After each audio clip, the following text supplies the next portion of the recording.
네, 반갑습니다. 하와이비치입니다. 네, 선별된 좋은 리포트를 함께 읽어보고 분석해보는 시간을 갖고자 이 채널을 시작하게 됐고요. 퀀트K에서 좋은 기업을 고르듯이 같이 읽어보고 숨은 뜻이나 배경을 파악해보는 시간을 갖고자 합니다. 오늘 준비한 회사는 가온칩스인데요. 우선은 이제 현대차증권에서 그 광민정 연구원님과 그 김유진 RA께서 작성하신 글인데요. 하나하나 읽어보면서 그 작성자나 창작자의 의도를 염두하고 좀 더 그들이 어떤 생각에서 그들의 머릿속에는 무엇이 들었는가 통째로 한번 이해해 보려는 생각을 갖고 목적을 갖고 읽어보셨으면 좋겠고요. 단어 선택이나 구성, 제목 이런 것들이 어떤 치열한 고민을 통해서 나왔을까 여러 앵글로 봤으면 좋겠고요. 그리고 이제 추가적으로 퀀트K를 들어가서 퀀트K에서 이제 가온칩스를 좀 보면서 좀 입체적으로 이해해보는 시간을 가지려고 합니다. 시작에 앞서서 안내문처럼 이제 매수매도 추천은 아니고요. 매수매도 시점을 말씀드리는 것도 또한 아닙니다. 그 부분에 대해서는 투자자분들께서 신중하게 판단해 주셨으면 좋겠습니다.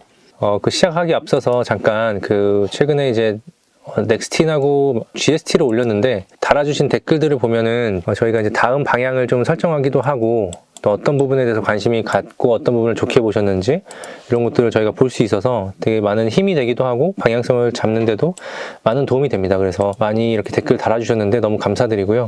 계속해서 이렇게 피드백을 주시면 저희도 좀 기분 좋게 이렇게 뭔가 계속 어떤 동기부여도 되고 앞으로 어떤 좋은 자료를 또 만들어야 되겠다 이런 생각들을 좀 하게 하는 것 같습니다. GST 같은 경우에도 이렇게 보시면 댓글을 보면 이렇게 구체적으로 이렇게 남겨주셨죠. 그래서 어떤 분은 2년 동안 GST를 보유하고 계셨다. 그래서 굉장히 고생 많이 하셨는데 어떤 이 계기가 이 경험이 다음에는 또 어떻게 보면은 더 좋은 결과로 승화될 수 있게끔 이번 계기를 잘 활용하셨으면 좋겠습니다. 이거를 여기서 끝이라고 생각하지 않고 다음에는 더 좋은 투자자가 되기 위해서 이렇게 좀 변모하셨으면 좋겠고요.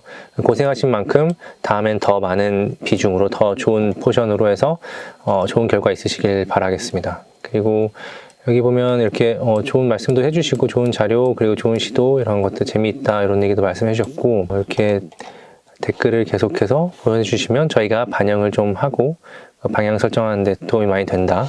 다시 한번 강조를 드리겠습니다. 가온칩스 돌아오면은 제목이요. 리밋 없이 성장 중이에요. 그래서 아니 어떻게 이런 제목을 뽑을 수 있을까? 그러니까 성장에 한계가 없다는 얘기잖아요. 그러면 뭐 밸류에이션도 한계가 없어야 되는 건지 주가가 지금 이때 당시에 22일 날 발간됐는데 48,250원이거든요. 지금은 뭐 5만 원대를 넘어서 있는데 시총이 이때만 해도 5,500억이었고 그 발행 주식 수가 1,200만 주.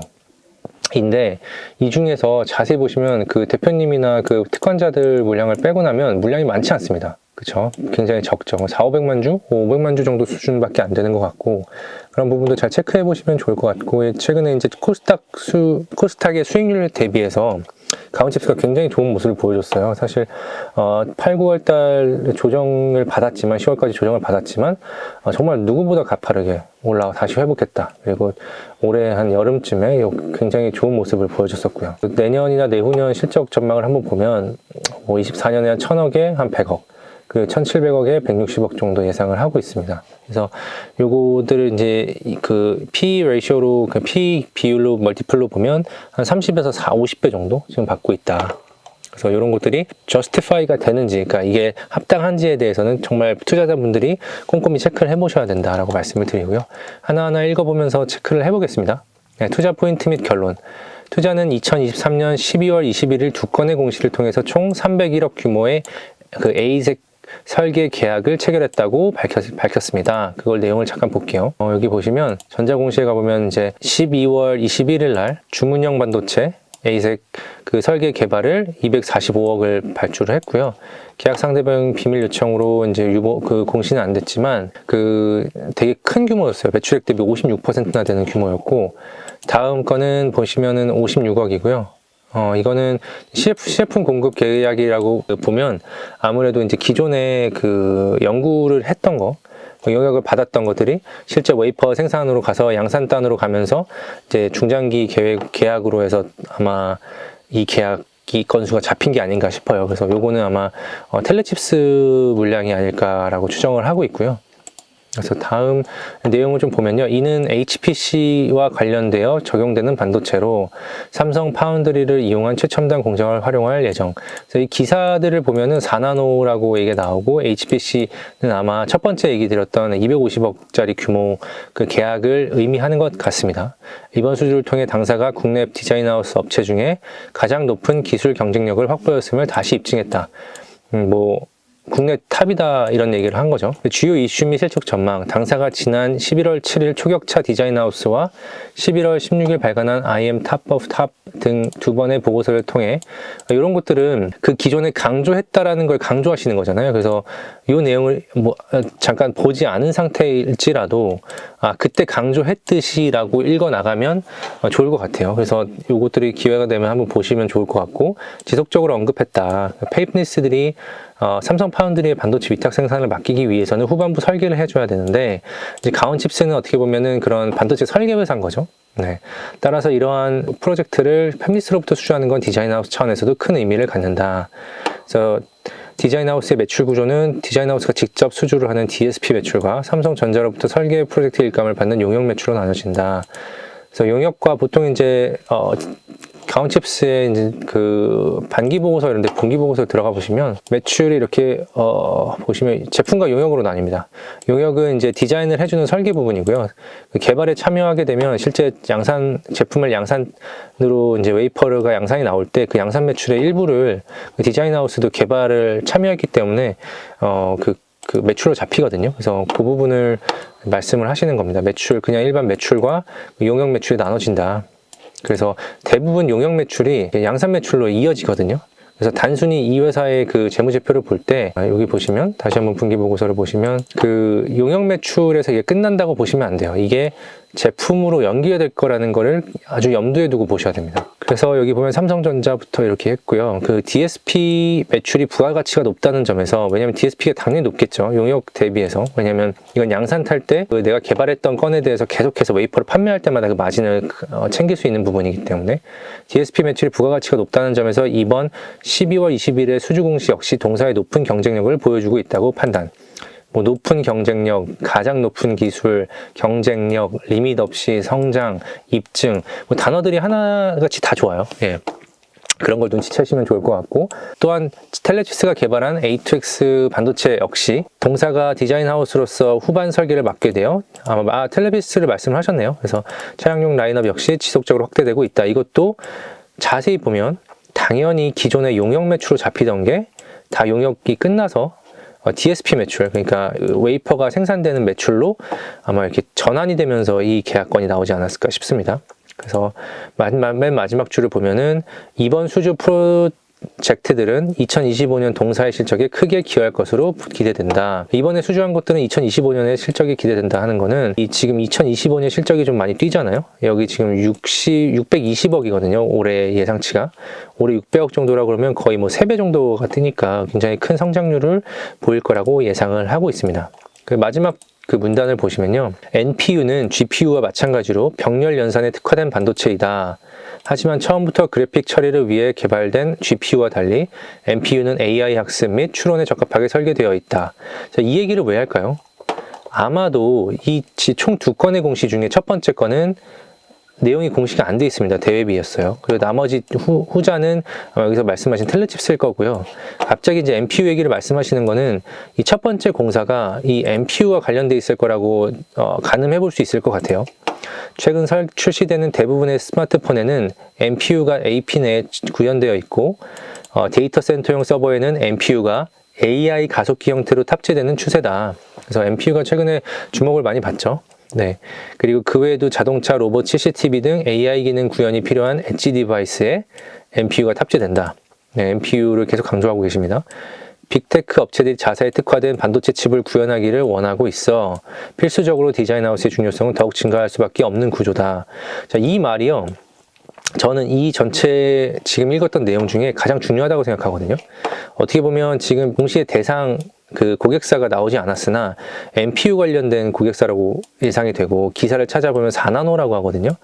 그러면 꽤 의미 있는 그 공정인데 그 빅테크 업체들이 자사에 특화된 업체를 구현을 각자 하다 보니까 자사 제품의 엔드 프로덕트에 최적화된 제품을 만들다 보니까 계속해서 이런 물량들이 나오는 거예요. 그래서 뭐 물론 탑티어 알파 고객들은 삼성전자가 내부적으로 다 알아서 설계를 하는데요. 이렇게 그렇지 않은 고객들에 대해서는 이제 가온칩스나 뭐 AD 테크놀로지가 대응을 하겠죠. 그래서 그런 부분에 있어서 디자인 하우스의 중요성이 더욱 증가할 수밖에 없는 구조다. 그래서 구조적으로 성장한다는 말씀을 하신 것 같아요. 그래서 이제 주가 및 밸류에이션 쪽에서 보시면 마지막인데요. 동사는 반도체 성능 향상과 관련해서 IP 하드닝 솔루션과 오프칩 PSI 시뮬레이션 솔루션을 통해 타사 대비 높은 기술적 진입 장벽을 확보하고 있다.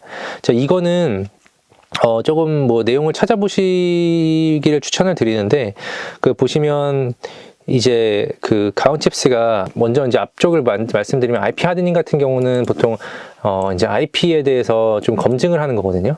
이게 이제 잘 설계됐나 해서 IP 이걸 썼을 때 문제가 없는지들 이런 것들 체크하는 걸로 알고 있고, 특히 중요한 거 후자인 오프칩 PSI인데요. PSI가 뭘 뜻하냐면요. 이게 이제 파워 시그널 인테그리티라고 하는 그 말을 뜻하는데, 이제 파워하고 시그널, 그러니까 온칩이 아니라 오프칩에서 파워하고 시그널의 그 인테그리티가 잘 되는지 시뮬레이션의 솔루션이에요. 이게 4, 5년 전에 삼성전자 파운드리 쪽에서 내용을 좀 전수받거나 아니면 기술 이전을 받았을 거라고 추측이 되는데, 오프칩 같은 경우는 그 보통 칩을 만들 때 칩 내에서 성능이 잘 되는지 테스트하는 게 아니라, 요즘에는 후공정이 굉장히 중요해지잖아요. 그래서 칩을 다른 그 PCB나 뭐 다른 뭐 어떤 기판에 올려서 다른 칩들과 연동이 잘 되는지, 그러니까 칩 상태가 아니라 오프칩된 상태에서 그 패키징이 될 때 이게 진짜 파워하고 시그널이 안정성을 갖는지를 테스트하는 건데, 이걸 시뮬레이션을 한다는 거예요. 그래서 요거를, 요런 기능들을 가지고 있는 게 조금, 이게 사실은 가온칩스가 좀 업계에서 좀 많이 앞서서 시작을 했던 걸로 알고 있거든요. 그래서 요거를 높은 기술적 진입 장벽을 확보하고 있다라고 말씀하셨는데, 뭐 높은 기술적 진입 장벽이라고 말씀도 할 수 있지만 다른 타사들도 아마 할 수 있을 거라고는 판단을 하고 있어요, 최근에는. 근데 아무래도 레퍼런스가 많다는 거는 이게 기술력으로도 진입 장벽을 가질 수 있는 부분이라, 아마 그 좀 오랫동안 했던 가온칩스한테 좀 좋은 영향이 있지 않을까라고 말씀을 하신 것 같습니다. 그래서 이 용어는 좀 잘 기억해 놓으시면 좋을 것 같고요. 성장성이 높은 미세 공정을 이용한 차량용과 AI 반도체 위주의 매출 포트폴리오를 보유하고 있어 국내 디자인 하우스로서 대장이다. 대장이란 말까지 썼습니다. 네. 성장성이 높은 미세 공정을 이용한 차량용과 AI 반도체 위주의 매출 포트폴리오. 네. 이 회사가 이제 전장용을 좀 많이 대응한다라고 알려져 있죠. 그래서 지금 그런 이미지 대비 지금 이번에 250억 계약은 뭐 MPU나 AI 쪽이라고 알려져 있어요. 그래서 기사들을 보면, 그래서 그런 걸 참고했을 때 이 회사의 어떤 밸런스적인 측면에서도 이번 수준은 좀 의미가 있었다라고 생각을 하고요. 높은 밸류에이션 받는 건 타당하다.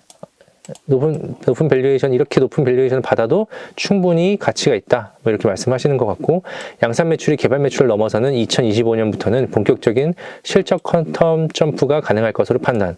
그러니까 이 이후에 실질적으로 실적이 굉장히 좋아질 거라고 지금 예상을 하시는 것 같아요. 그래서 26년 실적에 대한 내용은 아직 말씀 안 하셨지만, 실제 지금 개발 매출들을, 그 아까 보여드린 개발 매출들, 그것들을 좀 잘 체크해 보시면 이것들이 웬만하면 다 양산으로 들어올 거라는 얘기죠. 그래서 그런 것들 잘 체크해 가시면서 보면 좋을 것 같고요. 요거는 그냥 참조 자료를 보시면 될 것 같고, 뒤에는 이제 재무제표인데, 이렇게 해서 리포트를 좀 체크해 봤는데, 보시면 이미 그 목표 주가를 넘어섰죠. 거의 넘어선 상황인 걸로 지금 확인하고 있고, 그리고 저희가 이제 가온칩스 퀀티케이에서 한번 보시면, 최근에 이제 그 여름 때부터 그 주요 그 움직임들, 주요 코멘트들을 한번 체크를 해보시면서 어떤 일이 있었는가, 가온칩스와 AD 테크놀로지에는 어떤 일이 있었고, 경쟁 관계 그리고 고객사와의 관계는 어땠는가, 그런 것들 좀 체크를 해보시면 좋을 것 같습니다. 그리고 최근에 보시면 가온칩스가 굉장히 급하게 올랐어요, 최근에. 그래서 많이 부각을 받고 있는데, 지금 위치는 어떤 보유자의 영역이라고 판단은 돼요. 뭐 물론 매수매도 추천은 아니지만 조심해서 대응을 하시되, 어떤 이게 여기서 말씀한 것처럼 리밋 없는 성장이 가능할지 한번 팔로우업을 하면서 체크해 가면 좋을 것 같습니다. 뭐 퀀티케이에서는 확인하기로는 이제 뭐 올해 말이나 내년 초에 그 일본 쪽으로도 계약건들이 좀 준비되고 있는 것들이 좀 있다고 알고 있는데, 그런 것들이 조금은 지연되는 게 아닌가 싶은데, 그런 것들도 시장에 알려지고 실제로 그 진짜 계약서로 사인하게 됐을 때는 좀 의미 있는 회사의 성장까지 이어지지 않을까 싶습니다. 해외 고객사를 유치하는 거, 그리고 일본을 통하게 되면 또 미국을 또 통하기가 좀 쉬워지거든요. 그래서 일본은 또 워낙 굵직한 고객사들이 많기 때문에 어떤 고객사가 하는지도 잘 지켜보시면 좋을 것 같습니다. 뭐 종종 이렇게 좋은 리포트를 선별해서 함께 읽어보고 분석해보는 시간을 가질 생각이고요. 지금 퀀트K가 첫 회에 이용료 90% 할인 이벤트 중이니까요. 관심과 이용을 부탁드리고, 그리고 더 자세한 사항은 더보기 설명이나 여기 보면 유튜브 보면 이렇게 더보기 눌러보시면 이렇게 링크가 나오거든요. 그래서 링크 참조하시고, 그리고 댓글 하단에도 보시면 이렇게 댓글로 나와 있습니다. 댓글에서 체크해 보시고 퀀트K 좀 많이 확인해 보셨으면 좋겠습니다. 성투하시고요. 다음에 또 좋은 보고서로 찾아뵙겠습니다. 감사합니다. 새해 복 많이 받으시고요. 퀀트K 2024년에도 많은 관심과 사랑을 부탁드립니다. 감사합니다.